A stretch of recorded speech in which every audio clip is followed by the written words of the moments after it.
When you think about procurement auctions, maybe you picture flashing timers, right? Yeah. Real-time bidding wars, suppliers trying to undercut each other constantly. But for procurement leaders like you, sometimes the most effective tool isn't the loudest one. It's actually the silent power of the sealed bid auction. Today, we're setting aside that, high drama spectacle. We're going deep into why the sealed bid format is often your best bet, maybe the only bet, when things like audit-proof compliance and absolute fairness are top priority, more so than just squeezing out every last cent in real time. Exactly. And the core idea is, well, it's beautifully simple, really. In a sealed bid auction, every supplier submits their best, their final offer, all at the same time. Nobody sees anyone else's price.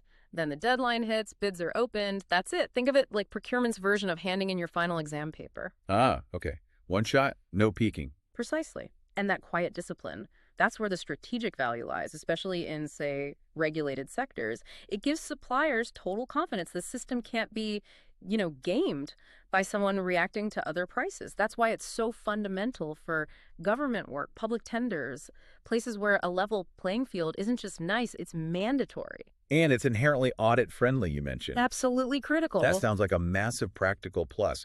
Being able to easily prove the process was fair. If an auditor comes knocking, you don't have to scramble to piece together what happened. No, the record is already there. Clear, defensible, locked in the moment the bids were submitted. Okay, but there's always a trade-off, isn't there? Yeah. If you remove that real-time pressure, that competitive heat, aren't you potentially leaving money on the table? Yeah. Sacrificing the absolute lowest possible price. That is the trade-off, and it's one you need to weigh up strategically.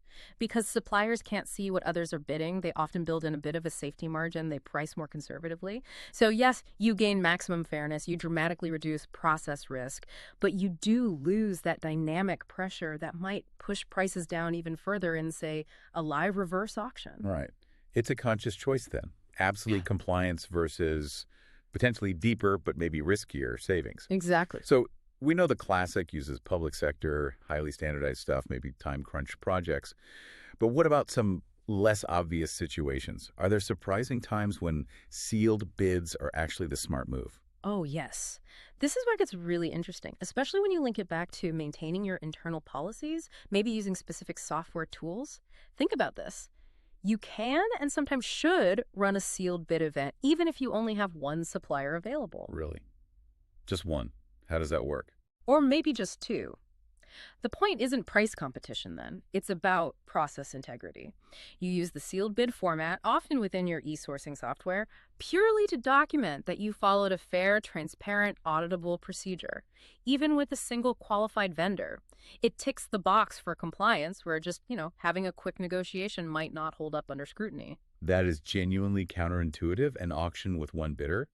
But I totally see the value now for policy adherence and that audit trail. Okay, let's shift to actually setting this up, say, in auction software. How do you make sure it works effectively? Priority number one has to be defining your sourcing objectives before you even configure the event. Is your absolute main goal compliance?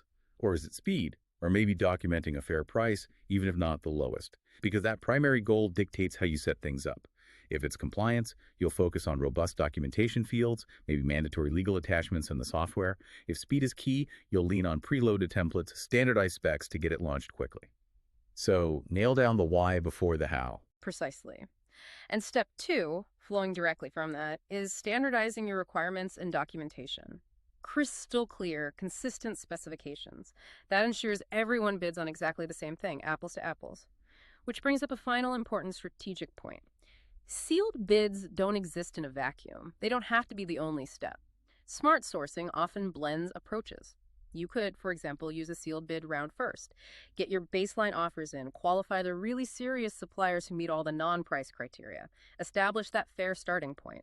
And then you can take maybe the top few bidders into a second phase. Perhaps something like a British reverse auction where prices only tick downwards to really encourage that final bit of competitive pricing. So you get the compliance foundation and push for extra savings. Exactly. It's about matching the tool or a combination of tools to your specific situation and objectives for that particular project. The ultimate takeaway for you listening is really about strategic choice. Do you need that maximum transparency, that ironclad audit trail for this next big spend? Or is the context right to accept a bit more process risk to chase down that extra, say, 3% price cut? Food for thought. So what does this all mean?